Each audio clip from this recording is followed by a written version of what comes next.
I'm Mickey Six from Six from the Underground, and we are honored to be here with members of the legendary badasses, The Freeze.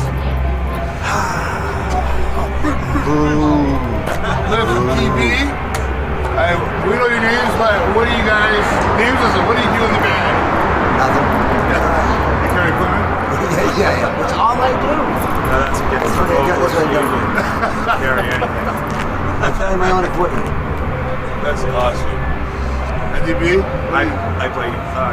Yeah. Shred. All right, my friends. You guys have been around for like ever in punk years. Yeah. Considering like 1978, 1980. What is the secret to the longevity of The Freeze? Like, We were just talking about that last night. It's probably never having reached any peak, really. This is really you sign a major label, like, you know, no major label bands that get dropped from major labels really last long after that. right. We just constantly just like took little steps up, and you know, there's been no time for a big fall for us. Right. So we just keep climbing, do what we do better than, try to do it better than the last time we did it. So. When I first discovered you guys was with the This Is Boston Out LA 7-inch, and one of the songs that we all loved was Refrigerator Heaven. It's one of the first songs we ever wrote. Was it really? Yeah. That's a great song. Was that inspired by real life events or was No. it? Yeah. No, I used to just be into like, when I was like, what, 16, 17, I used to read a lot of Stephen King and things like that. Oh, nice. And used to like kind of torturing myself as a person in my stories. And I kind of still do. We had a theory with some of that Punk and Rooster episode where one little girl gets locked in they're playing hide and seek in the junkyard. I think I can probably say I never saw an episode of Punk but I don't know. I never saw an episode of Dallas, I never saw an episode of Friends, I never saw any of these big shows. That's a great song. I love that song. It's like one of the ones. I just can't. The lyrics are like, you know, kind of juvenile to me now. Like, Right, yeah. At 50, Jesus Christ. It's like the police are out here like, oh, what are you doing? We'll find out if they are. I have a police scanner and an app on here. We'll find out. So how come you guys don't play that one anymore? Is it just because of that? 'Cause it's like. Well, I can't sing now. No, Cliffy, quit your stalling. You haven't eaten since last night. The refrigerator hasn't just poured yet. You know, I act like a 2-year-old enough on my own. Never mind like having to be the character also. The Freeze has more of an online presence than prior years.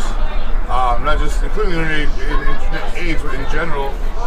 Is the recent activity is that due to doing more shows? You're gonna make a new release, more releases, more albums. Yeah, most definitely. Actually, we got something coming out, an EP on Doctor Strange records. Oh, cool. It'll be coming out this year. It's right just a on. 4-song EP to get us started again, and then Very nice. gradually get us back into the good graces of Doctor Strange, so we can get in the studio to do a full length record. Yeah, that's great, man. You Is guys it are going to be on. a 7-inch? Yeah. Yeah. Cool. You guys Yeah, are it's actually it's got a couple cover songs and a couple originals, but one of them was recorded, a really long time ago. It was a Nervous Eaters cover. Nice. That was Cliff Wood, Steve Cataldo, It was and probably done in about 1988. so it's kind of still got that like garagey kind of like feel to it. Yeah, old school feel. Yeah, That's cool. the sound of it, the whole vibe of it's It's like done in a a little little. home 4-track thing. It's like, Yeah, it's, and it kind of adds to it with these, and being all polished and stuff. Yeah, It's got it that way. what's cool, what's a good sound, it's been part of the longevity is that like raw, garage sound. It's still a lot of punk bands now, especially that are I wouldn't say polishing the sound, but they're like taking a whole new approach to their music, like, and it kind of sucks, because I like the old stuff like forever, and it's like there's very few of you guys that are still doing the stuff like you do. What's funny is that you started out with like really cheap equipment, junky guitars, stuff like that, and that's kind of what created that whole sound. Yeah. Don't worry, I'll confess And everything. then you get into your craft and you want fancier guitars, and Right. fancier equipment. The big amps. Yeah. And originally, you guys are from Boston.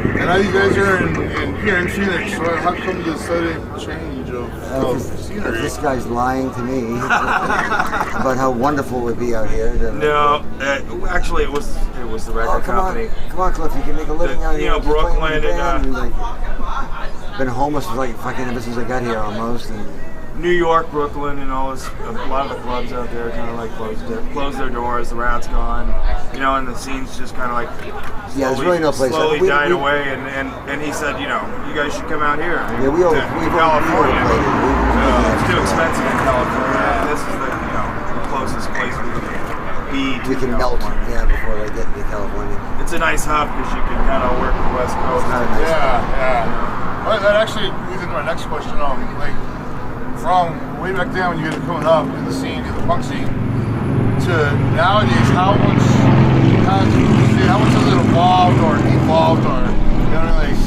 how much changes have you guys seen since the beginning of the Freeze to this point right now? Where you know what I mean? Like, The main change I've noticed and I've actually liked has been the fact that like they don't really lump us in. Hold on, I'm like, I must turn off the Phoenix police. They seem ultra interested in what I'm doing. Alright, where are they? How's this here? Turn off the phone. There we go. That's good.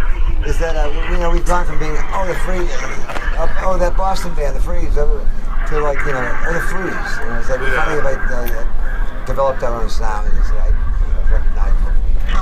That's what we wanted. Tell me you're still going. my mom just got one of those smartphones. How are you still going with the phone off? There you go. Jesus That was Christ. extended delay for what? That's what I get for downloading spyware. Purposely. Yeah, no, it's like, we've been in, we've been out, we've been in, we've been out. We've done the same stuff, over. Yeah. We're just trying to get better. So, one of the reasons we're here was to promote the big festival that we're doing back home in Tucson, which is Infest 3. Let's look at me. I was trying to think of something that rhymed, but it's been a while since you've been in Tucson. But how long has it been since you were in town in Tucson? And are you guys excited to return? Yeah, like 6 or 7 years ago. Yeah, it was 2010. The Was it vaudeville really? or something. Yeah. It was on April Fool's Day. Vaudeville, Yeah. right? Yeah. Yeah, vaudeville. Yeah. I looked at my T-shirt the other day and it had the year on it.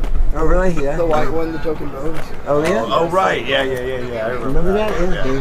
We were actually there with Rick Agnew on Poop, right? Was Yeah. he? Yeah? Okay. Poop, the band Poop. Oh, right on. That? Rick That's Agnew. funny because he's actually playing with you guys. Again, yeah. Yeah, that's it's cool. really cool. That's Yeah. pretty neat. We love Rick. Yeah, always have. As far as all ages shows, you guys mainly do bar shows. Are you excited for this all ages show that's coming up? Yeah. If we can, really are. whenever we can do all ages shows, we like to do those. I mean, Yeah. it's like, why can't the kids go? Like, serve alcohol. If they have to separate them, that's fine. But let all ages in. Yeah. It's nice The music's not to written for a certain introduce the age music group. to the Yeah. younger crew too that haven't heard us. You know what I mean? Yeah. Oh, are you? Yeah. That actually leads to my next question. Also, we were talking earlier. I feel bad. I feel bad for the younger kids that actually understand and relate to it. But You mentioned earlier how a lot of your guys' generation of punks now have kids and families, and like how their parents turn them on to the Freeze and whatnot. Yeah. Well, give us another 5 or 6 years. We'll have my grandparents turning around. Yeah. So do you guys see a lot of more younger punks now, or do you see like more retired punks? More retired punks. Oh, really?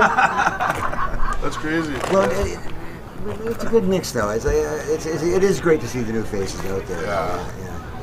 We're having a pack of big for you guys, and I'm just going to see so much fun. Yeah, that's why the all ages shows are they're good.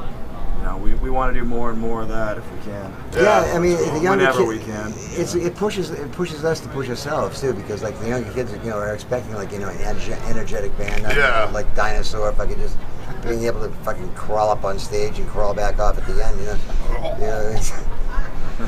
You're just an hour and a half away, come down anytime. Yeah. I'm surprised we didn't play that more. I forgot. So back to this Boston, LA. When you guys did that, or Ting did that, did you guys get? I had nothing to do with that. Oh, was For the it? record, it's just Curtis trying to blow himself up into something he's not. But no, Tang had nothing to do with that. It was my method. It was awesome. Did that title get any heat from the West Coast people? Like, Oh, a lot, dude, but lot, it had nothing to do with that. What it came off as. Misinterpretation of what it really meant. I wrote the lyrics to it. I never, I never had music to it, but I never meant it to like be anything as like an album title or a marketing ploy, anything like that. And it was used just as a provincial kind of divisive kind of thing, which Right. was attention getting. Yeah. But I mean, it made it seem like I was saying "fuck LA," but no, it's like in the Boston scene was just kind of developing at the time, and we were one of the first bands to come out that were accepted by the developing hardcore kids that preceded it. Right. By a year or two, and they would, a lot of them were just kind of looking to other bands to copy the sound of and the look Yeah. of and stuff. And we just didn't know if you do that, you just end up sounding the same and being the same and develop your own identity. So you guys could literally say that you guys started the East Coast, West Coast rap wars, in a sense. The marketing of it probably did. Yeah. Yeah. The marketing is what really created the sense of the wrong sense of it. Remember I was talking with online with Mike from the Angry Samoans, singer from the Angry Samoans. And he was saying, yeah, Cliff, I always loved you. I always liked you guys. He goes, you guys have a lot of great bands in Boston and stuff. A lot of great bands out here too. What the fuck was he talking about? Whoever wrote that, This Is Boston, Not LA, though. Like, we had a lot of great bands out here, and it's like I'm the fuck that wrote the song. Sorry, Mike. I'm the guy. Don't get so angry. That's pun intended. No, but it was never meant. We always loved you guys, the bands out there. But talking to the Boston bands, Yeah. I'm still clearing that up now and then. But like last night, we were trying to sell the Boston LA shirts in LA. Yeah. How'd that go well? Well, actually, it did in a way, but to the people that know. But I think. Did you guys play This Is Boston? Oh, we always do. Yeah. We even played it in LA. I'm glad Yesterday. you just joined the conversation here. This is our new drummer. Nice to meet you, Mickey. How's it going, Mickey? Guys. Aaron. Jeff and Travis. Nice to meet you guys. And these two. I wish Yeah, I the did. first time we toured out through LA, like in '85, I think it was.